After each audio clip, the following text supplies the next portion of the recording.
নাবিলা, তুমি বিয়ে করে ফেলো,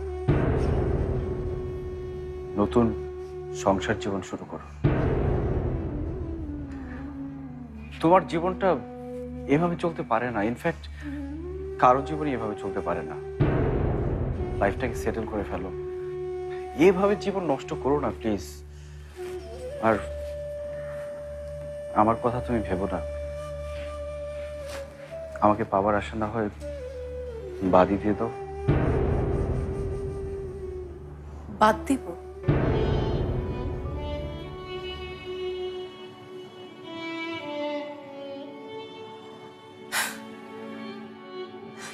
বাদ দিয়ে দেব? এত সহজে কি বাদ দেওয়া যায় ফারহান? যাকে আমি এত দিনে ভুলতে পারিনি, তাকে এত সহজে ভুলে যাব? এটা কি সম্ভব? দেখো দেখো, আমি যখন জানলাম তুমি আসবে, আমার মনটা না আনন্দে নেচে উঠলো। আমার মনে হলো আমি একটু সাজি। জানো, শুধু তুমি আসবে বলে আজকে আমি শাড়ি পরেছি। আমি শাড়ি পরে তোমার কাছে এসেছি।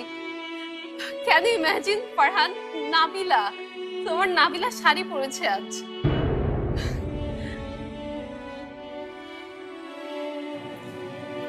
কারণটা কি জানো?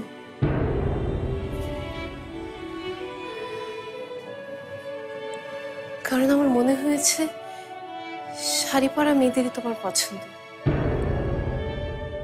তাই তো তোমার পছন্দের জন্য আমি নিজেকে বদলে ফেলেছি। শুধু তোমার জন্য, শুধু তোমার জন্য আমি নিজেকে বদলাতে শুরু করেছি।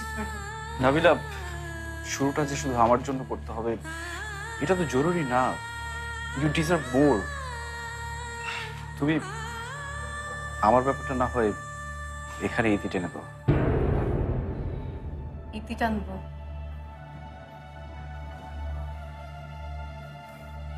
ইতি তো তুমিও টেনেছিলে ফারহান, টানুনি?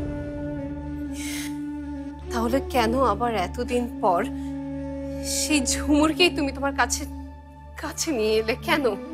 নাবিলা প্লিজ, আমার রিয়েলিটিটা বোঝার চেষ্টা করো। তোমার রিয়েলিটি? ফারহান, তোমার রিয়েলিটি? আমার রিয়েলিটি তোমরা কেউ দেখবে না, তোমরা কেউ বুঝবে না।